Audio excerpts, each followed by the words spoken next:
오늘은 창립 13주년 감사주일로 드립니다. 13년 동안 구름기둥과 불기둥으로 인도하신 하나님께 우리 감사와 영광의 박수 올려드리겠습니다. 잠깐 송 목사님 언급하셨듯이 이제 13살이 지나면 청소년기입니다. 그래서 또 양지 캠퍼스 가운데에도 또 양적으로도 또 질적으로도 놀라운 부흥이 있을 것을 기대합니다. 몸의 질병 중에서 가장 무서운 병이 자각 증세가 없이 찾아오는 질병이라고 합니다. 암 중에서도 뚜렷한 자각 증세 없이 중기 말기까지 진행되는 암이 가장 무섭고요. 또 전조 증상 없이 갑자기 찾아오는 뇌졸중, 뇌출혈 같은 질병도 아주 위험한 질병입니다. 자각 증세가 없기 때문에 치료의 시기를 놓쳐버리기 때문입니다. 평상시에는 심각하게 생각하지 않다가 중환자실에 들어가서야 문제의 심각함을 알게 되지만 이미 치료의 시기는 지나버렸기 때문이죠. 이것을 막기 위해서 우리는 매년 이제 건강검진이라는 것을 받습니다. 교회도 그리스도의 몸입니다. 그런 관점에서 볼 때 우리 몸과 크게 다르지 않을 것입니다. 우리가 이 건강한 몸을 위해서 건강검진을 받는 것처럼 이 교회도 영적 진단을 통해서 이 미래의 병에 걸리지 않아야 건강한 교회로 다시 오실 주님을 맞이할 수 있기 때문입니다. 오늘 본문의 말씀은 우리보다 먼저 사도행전적 삶을 살았던 이 바울이 사역하는 내내 다메섹 도상에서 주님을 만나고 이방인의 사도로 부름받은 이후로 주님 앞에 설 때까지 마음에 품고 있었던 두 가지의 근심, 질문에 대한 말씀입니다. 이 질문을 통해서 이제 13주년 생일을 맞은 우리들도 이 사도행전 29장을 써가는 건강한 성도들로 또 건강한 양지 온누리 교회로 다시 한번 세워지는 은혜가 있기를 주님의 이름으로 축원합니다. 이 첫 번째 질문은 우리는 내 주변에 구원받지 못한 영혼으로 인한 마음의 근심이 있는가라는 질문입니다. 2절부터 5절까지 말씀을 읽겠습니다. 2절 제가 읽겠습니다. 곧 내게 큰 근심이 있다는 것과 내 마음에 끊임없는 고통이 있다는 것입니다. 나는 내 형제 곧 육신을 따라 된 내 동족을 위해서라면 나 자신이 저주를 받아 그리스도에게서 끊어진다 할지라도 좋겠습니다. 내 동족은 이스라엘 사람입니다. 그들에게는 양자됨과 영광과 언약들과 율법을 세우심과 예배와 약속들이 있고 조상도 그들의 것이요 육신적으로는 그리스도도 그들에게서 나셨습니다. 그분은 만물 위에 계시고 영원토록 찬양받으실 하나님이십니다. 아멘. 아시다시피 바울은 이방인의 사도로 부르심을 받았습니다. 이방인들에게 구원의 통로가 되었던 이 바울에게는 사역하는 내내 지속적으로 이 고통을 느끼게 하는 그런 근심거리가 있었습니다. 2절 말씀을 함께 읽도록 하겠습니다. 2절 시작. 곧 내게 큰 근심이 있다는 것과 내 마음에 끊임없는 고통이 있다는 것입니다. 바울은 로마서 9장을 통해서 고백하죠. 내 마음에 큰 근심, 내 마음에 그 근심으로 인한 끊어지지 않는 고통이 있습니다. 이것은 어느 날 갑자기 생겨난 것이 아닙니다. 바울의 고백처럼 사역하는 평생에 걸쳐서 계속해서 바울의 마음속에 있었던 근심거리였죠. 바울은 이로 인한 자신의 그 고통의 정도를 이렇게까지도 표현했습니다. 3절 말씀을 함께 읽겠습니다. 시작. 나는 내 형제 곧 육신을 따라 된 내 동족을 위해서라면 나 자신이 저주를 받아 그리스도에게서 끊어진다 할지라도 좋겠습니다. 이 말은 이 문제만 해결된다면 나 자신이 저주를 받아 그리스도에게서 끊어져도 괜찮습니다. 마치 우리에게 생명을 주시기 위해서 자신의 생명을 십자가에서 버리셨던 예수 그리스도처럼 바울도 자신의 생명을 내던져서라도 자신의 구원과 바꿔서라도 이 문제는 꼭 해결됐으면 좋겠습니다. 이 마음의 고통을 줬던 그 근심의 문제에 대해서 말하고 있는 것이지요. 그 근심은 무엇입니까? 자신의 형제 이스라엘이 예수를 거부했다는 사실입니다. 여러분 한번 생각해 보십시오. 자신이 이방인의 사도로 부름을 받아서 전혀 하나님과 관계없이 살았던 이방인들에게 복음을 전해서 그들이 예수를 믿고 구원을 받고 그리고 교회를 이루게 됐습니다. 그런데 정작 택함 받은 백성, 자신의 동족인, 자신의 형제인 이스라엘은 구원받지 못했다는 그 사실이 바울을 얼마나 어렵게 했겠습니까? 제가 대학생 때 기독 동아리 선배가 선교사로 나가면서 이제 마지막 미팅을 하면서 기도 제목을 나눴습니다. 근데 뜻밖에도 그 기도 제목이 자신의 믿지 않는 부모에 대한 구원에 대한 중보기도 요청을 하는 거예요. 선배는 선교사로 얼굴도 모르는 아프리카의 영혼을 위해서 선교 나가려고 준비하고 며칠 있으면 출국을 해야 됩니다. 근데 가장 가까이에서 또 가장 사랑하는 부모가 예수를 복음 전했겠죠. 근데 믿지 않는 그 현실이 얼마나 마음이 어려웠고 힘들었겠습니까? 부르심 때문에 나는 나가는데 믿지 않는 부모를 뵐 때마다 마음에 자괴감이 생긴다, 그런 말을 하더라고요. 바울의 심정이 바울의 마음이 이와 같았을 것입니다. 더구나 바울이 볼 때 이스라엘은 이 구원을 받기에 유리한 조건들을 너무나 많이 가지고 있었습니다. 그들은 출애굽 사건을 통해서 이집트에 재앙을 내리고 홍해를 가르시는 하나님의 능력, 하나님의 영광을 경험했습니다. 그들에게는 또 율법, 하나님의 말씀이 있었습니다. 또 하나님께 나아갈 수 있는 죄사함의 통로인 제사 제도가 그들에게는 있었습니다. 또 하나님의 많은 약속들을 받았던 믿음의 조상들도 있었습니다. 이렇게 완벽한 조건과 화려한 인맥에도 불구하고 이스라엘은 여전히 예수 그리스도를 거부한 상태로, 구원받지 못한 상태로 존재하고 있었던 것이죠. 사랑하는 성도 여러분, 제가 목회를 하면서 보니까 어떤 사람은 구원받기에 너무나 좋은 조건들을 갖춘 사람들이 있어요. 그런데 그 사람들이 구원을 얻는 것은 아니더라고요. 훌륭한 인품을 가졌습니다.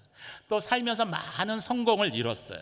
심지어는 많은 사람들에게 존경을 받는 그런 사람이라 할지라도 한 가지, 예수를 믿지 않는 것으로 인해서 구원을 얻지 못하더라고요. 요한복음 14장 6절에서 예수님께서 분명하게 말씀하셨습니다. 나로 말미암지 않고는 아버지께 올 자가 없느니라. 너무나 분명하게 이 사실을 말씀하셨기 때문에 이것이 우리에게 근심이 되어지고 고통이 되어지는 것이죠. 사랑하는 아버지, 또 사랑하는 어머니, 동생, 또 사랑하는 형님, 또 너무나 친하게 지내는 이웃 사촌이 인품도 좋고 또 유능하고 또 어려운 사람들도 많이 도움에도, 그래서 사람들의 존경을 받음에도 불구하고 어렸을 적에 교회에 대해서 어떤 실망하는 어떤 그 상처가 있으신지, 아니면 본인이 예수를 믿는 성도들보다도 도덕적으로 더 낫다고 생각해서인지 아직 예수를 믿지 않는 경우들이, 그런 상황들에 우리를 직면할 때가 우리에게 종종 있지 않습니까?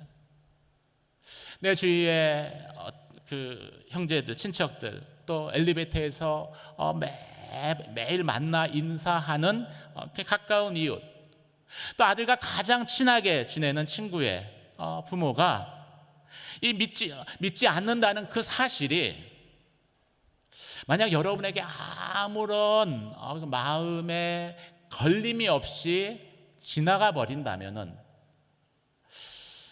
그것은 우리에게 무엇을 의미하는 것일까요? 하나님은 분명히 그 사람들에게 구원의 통로가 되라고 우리를 부르셨는데 주변에 그런 사람들이 넘쳐남에도 불구하고 그것으로 인해서 근심하지 않는다, 고통하지 않는다, 그런 성도들로 교회가 채워져 있다라면은 그 교회는 희망이 없는 것이죠. 아무도 그런 문제를 고민하지 않는다는 것은 이미 교회가 지역 사회를 구원받을 지역 사회의 영혼들을 외면하고 그들만의, 우리들만의 교회로 변해버렸기 때문일 것입니다. 땅끝까지 복음을 전하라는 주님의 그 대위임 명령을 잊어버리고 나 자신을 위한 성도들로 채워진 결과일 것입니다. 어쩌면 그것은 자각증세 없이 교회가 병들어 가고 있는데 알지 못하는 안타까운 현실일 수 있는 것이죠. 사랑하는 성도 여러분, 내 주위에 누군가가 복음을 받아들이지 않는 것에 대해서, 그들이 나로 인해서 예수를 알고 구원을 얻지 못한 것에 대해서 여러분의 마음 가운데 바울과 같은 큰 근심이 있는 저와 여러분 되시길 주님의 이름으로 축원합니다. 그런 교인들, 그런 교인들이 모인 교회는 하나님의 역사, 하나님의 놀라운 구원의 역사가 나타날 것이기 때문이죠. 저는 양조원누리 교회가 그런 교회가 되기를 주님의 이름으로 축원합니다. 두 번째 질문은 우리는 하나님의 말씀이 이 땅에 이루어지지 않음으로 인해서 고통하고 있는가라는 질문입니다. 6절에서 9절까지 말씀을 저와 여러분이 한 절씩 교독하시겠습니다. 6절 제가 읽습니다. 그러나 하나님의 말씀이 파기된 것 같지는 않습니다. 이스라엘에게서 난 사람들이라고 해서 다 이스라엘이 아니고 아브라함의 씨라고 해서 다 그의 자녀가 아니기 때문입니다. 오히려 이삭에게서 난 자라야 내 씨라고 불릴 것이다 라고 하셨습니다. 곧 육신의 자녀가 하나님의 자녀가 아니라 오직 약속의 자녀가 씨로 여김을 받는다는 것입니다. 약속의 말씀은 이것입니다. 내년 이때에 내가 올 것이니 사라에게 아들이 있을 것이다. 이스라엘 백성들이 구원받지 않은 이 사실이 바울에게 더 고통스러웠던 이 배경에는요, 이스라엘을 향한 하나님의 약속의 말씀이 자리하고 있습니다. 이스라엘을 불렀던 보편적인 호칭 중에 하나가 나의 택한 이스라엘이라는 표현입니다. 이 택했다라는 것은 하나님이 선택하셨다라는 의미이죠. 구원하기로 선택하신 거예요. 그런데 그 이스라엘의 현재는 예수 그리스도를 거부함으로 인해서 구원에서 멀어져 있는 것이 바울이 보고 있는 현실입니다. 이 사실은 얼핏 보면은 하나님이 이스라엘을 선택하셨다라는 그 약속의 말씀이 실패된 것처럼 바울에게 보였을 것입니다. 이 사실이 바울을 더욱더 힘들게 만들었던 것이지요. 주기도문을 통해서 우리가 매일 기도하는 기도에 이런 기도 내용이 있습니다. 뜻이 하늘에서 이루어진 것 같이 어디서도 땅에서도 이루어질 것입니다. 하나님의 뜻이 하늘에서 이루어진 것처럼 이 땅에서도 이루어져야 합니다. 우리가 매일 고백하는 그리고 믿는 것은 이 하나님의 말씀이 1.1획도 어긋남이 없이 그대로 이 땅 가운데 이루어지고 이것을 통해서 이 땅에 하나님의 나라가 임하는 것입니다. 우리가 이 신앙 고백을 가지고 이 하나님의 약속의 말씀을 붙들고 믿음의 삶을 살아가는데 그 말씀이 공수표가 될 수 있다. 그 말씀이 빈말이 될 수 있다. 그 약속이 바뀔 수 있다. 한번 여러분들 가정을 해보십시오. 얼마나 끔찍한 혼란이 초래되겠습니까? 창세기 22장을 보면 하나님께서 아브라함에게 독자 이삭을 번제물로 드리라고 명령합니다. 이 번제물로 드린다는 것은 이삭이 죽는다는 것을 의미하죠. 이 아브라함에게 고통은 이 눈에 넣어도 안 아픈 그 노년에 얻은 이삭을 죽여야 한다는 것, 그것은 어떤 육체적인 고통을 가져다 주었을 것입니다. 그런데 그보다도 더 고통스러운 것이 있는데, 이 이삭은 언약의 자녀예요. 모든 하나님의 약속이 이삭을 통해서 이루어지게 되어 있습니다. 근데 이삭이 죽으면 그 이삭을 통해서 주셨던 약속들이 어떻게 됩니까? 다 사라져 버리는 거예요. 공수표가 되는 거예요.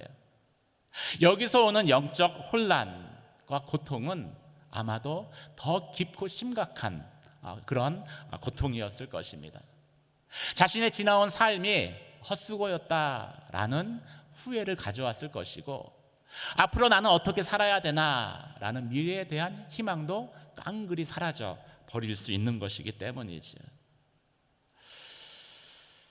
하나님의 말씀, 약속의 말씀은 변해서는 안 되는 거예요. 우리가 하나님을 신뢰할 수 있는 것, 그것은 그 약속의 말씀을 믿기 때문입니다. 우리가 무슨 짓을 해도 하나님이 끝까지 여러분들을 사랑하십니다. 아멘. 여러분 그거 믿으시죠? 근데 어느 날 주의 음성이 들렸어요. 아들아, 딸아, 제가 예 하고 대답을 해요. 근데 하나님의 음성이 들리는데, 네가 하는 짓을 보니까 내가 마음을 바꿨다, 하는 짓을 보고 마음을 바꿨다고 말씀하시는 거예요.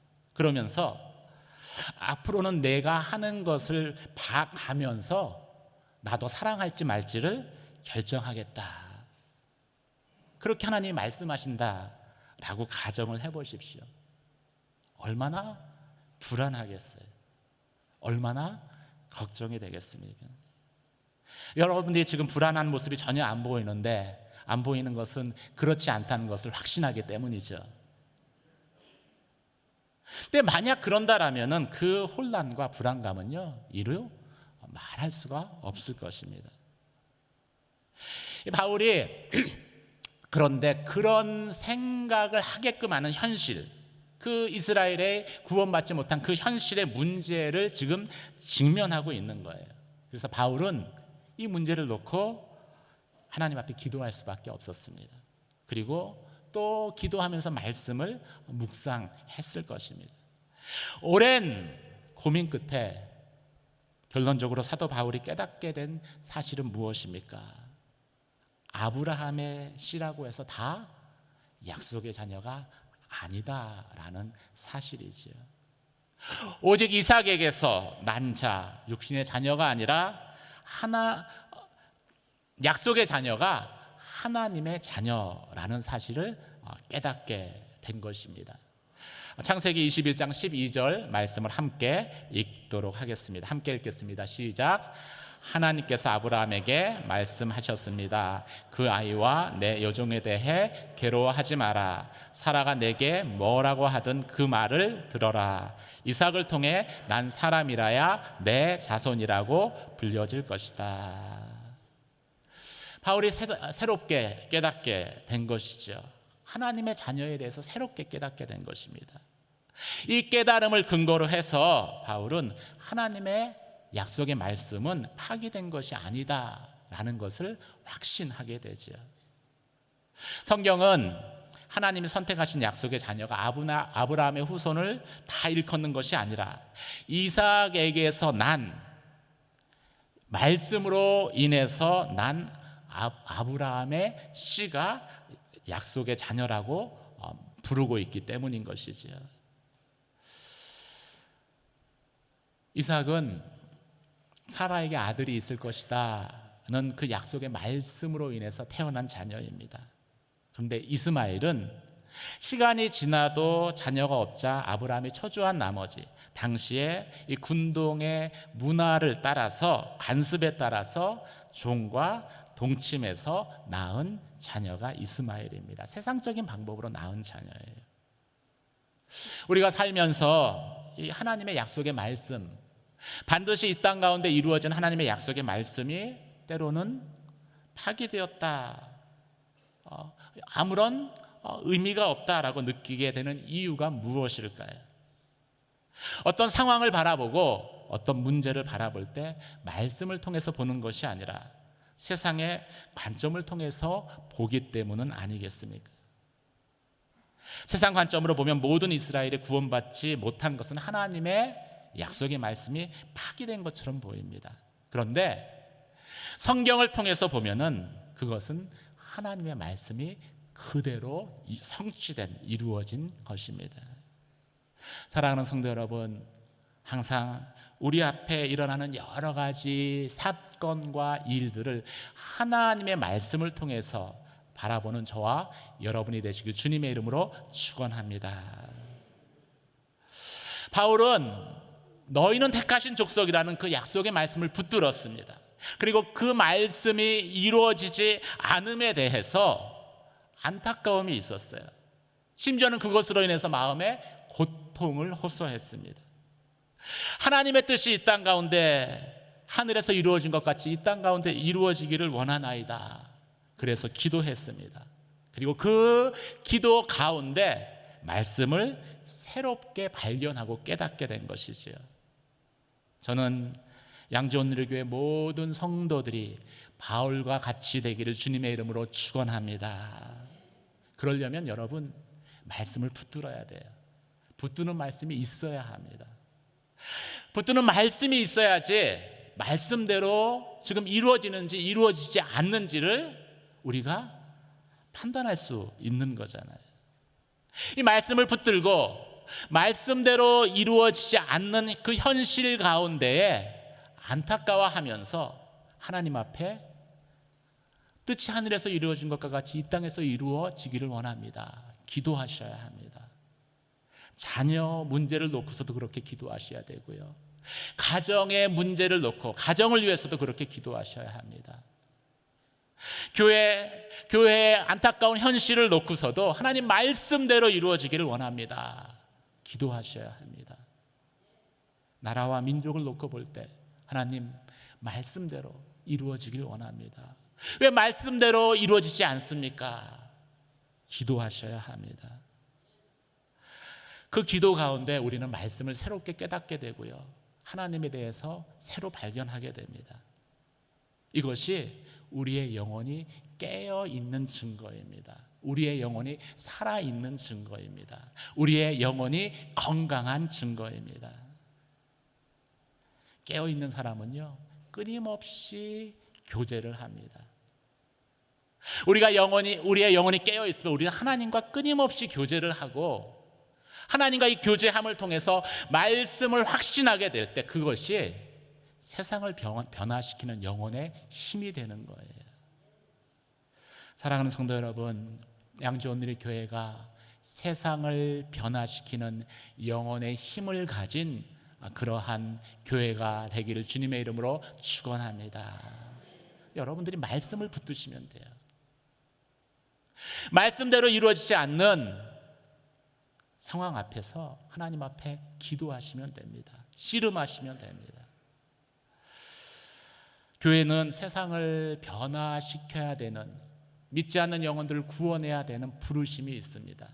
하지만 교회가 그 부르심을 아는 것만으로 모든 것들이 해결되는 건 아니에요. 부르심을 알기도 해야 되지만 실제로 세상을 변화시키고 영혼을 구원에 이르게 하는 영혼의 힘이 있어야 하기 때문입니다. 부르심에 대한 깨어 있는데 변화시킬 힘이 없는 교회가 너무나 많아요.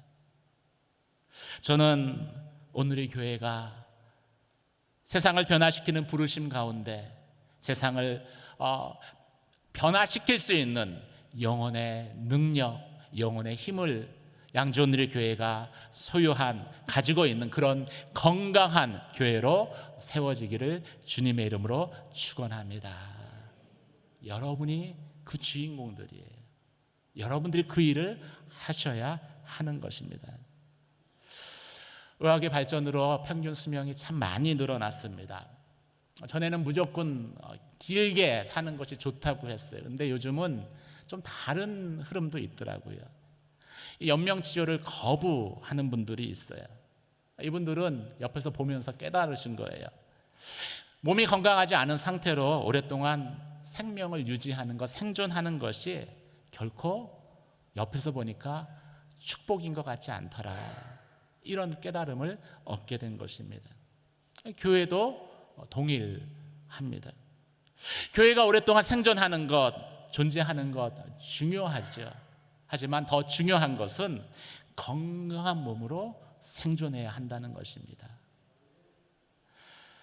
살아있고 깨어있고 건강한 몸으로 생존해서 세상을 변화시키고 주님을 맞이할 준비를 해야 한다는 것이죠. 13년은 육체의 나이로 보면은 이제 유년기가 끝나고 청소년기에 접어드는 시기입니다. 저희가 이제 13년이 지났는데 이 13년을 기점으로 해서 양지 온누리 교회 모든 성도들이 어린아이의 일을 버리고 더 건강한 성도로 영원의 힘을 가진 건강한 성도로, 건강한 교회로 또 세워지는 은혜가 있기를 주님의 이름으로 축원합니다.